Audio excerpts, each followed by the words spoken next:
আমাদের উচিত দিনে কমপক্ষে 100 বার করে হলেও আলহামদুলিল্লাহ পড়া যাবে। যে কোনো অবস্থাতে আলহামদুলিল্লাহ আলহামদুলিল্লাহ। ভাই কেমন আছেন? আলহামদুলিল্লাহ। ভাই পরিবার কেমন আছে? আলহামদুলিল্লাহ। ভাই চাকরি কেমন আছে, চলছে কেমন? আলহামদুলিল্লাহ। ব্যবসা কেমন? আলহামদুলিল্লাহ। এটা হচ্ছে সেই বান্দা নিদর্শন যার মনের মধ্যে আল্লাহর প্রতি ভক্তি শ্রদ্ধা আছে, যার মনের মধ্যে আল্লাহর নূর আছে। তার নিদর্শন হচ্ছে সে সব সময় শুকরিয়া আদায় করবে।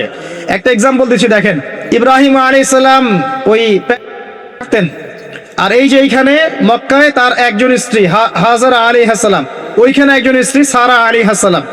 মনে আছে ঘটনা? আচ্ছা, তিনি আসলেন বাসায়, দরজায় নক করছেন যে বাসায় কে আছে?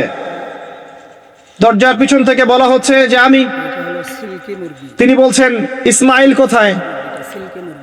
তখন আওয়াজ আসছে ইসমাইল শিকার করতে গেছে। তারপরে তাকে বলা হচ্ছে তোমরা কেমন আছো, স্বামী স্ত্রী তোমরা কেমন আছো? তো স্ত্রী জবাব দিচ্ছে আমরা ভালো নাই, আমাদের ঘরে অনেক অভাব, আমাদের অনেকের স্ত্রীর মতো। আছে না এরকম? সারা জীবন করে যাবেন, একটা কথাই শুনবেন শেষ বয়সে গিয়ে, জীবনে কিছুই পাইলাম না তোমার কাছে।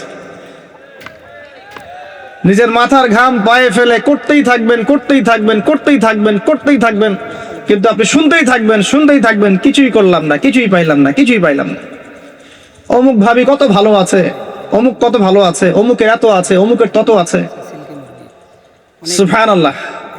এটা আমাদেরই দোষ, কারণ বিয়ে করার সময় যারা দিনদারিতা না দেখে শ্বশুরের সম্পত্তি দেখবেন, সৌন্দর্যকে বেশি প্রাধান্য দিবেন, নিজের হারাম প্রেমকে বেশি প্রাধান্য দিবেন, নিজের ওই বংশমর্যাদা ইত্যাদি ইত্যাদিকে বেশি প্রাধান্য দিবেন, তখন তো আফসোস করতেই হবে, কিছু করার নেই।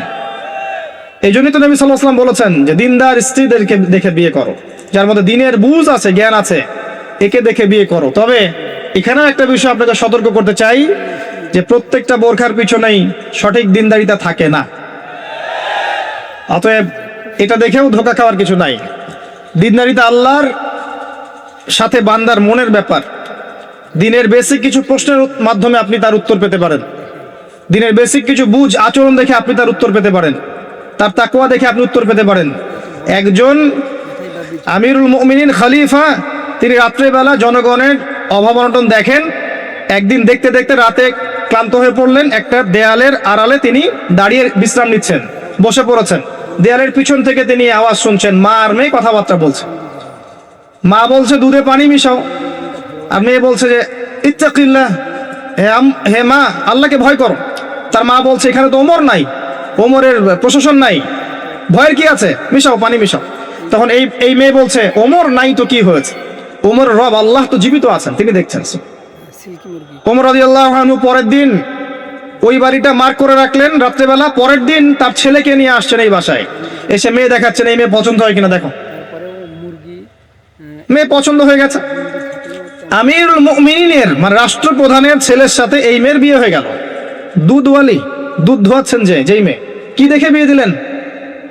সৌন্দর্য দেখে? বংশমর্যাদা? শ্বশুরের টাকা? যৌতুক? এই কাজ যদি আমরা করতে না পারি, সংসারে শান্তি আসবে না, তখন কিছু করার থাকবে না ভাই। কারণ এই ফিতনায় একবার ঢুকে গেলে জীবনটা ম্যাসাকার। এগুলো ডিল করতেই দিন অনেক চলে যাবে। দিনের ফিকির পরে দেখবেন পরিবার সামলাতেই সময় শেষ, দিন শেষ। মানসিকভাবে যদি আপনি ফ্রেশ না থাকেন, ভালো না থাকেন, সাউন্ড না থাকেন, আপনি দিনের জন্য কিন্তু কিছু করতে পারবেন না। আর পরিবারের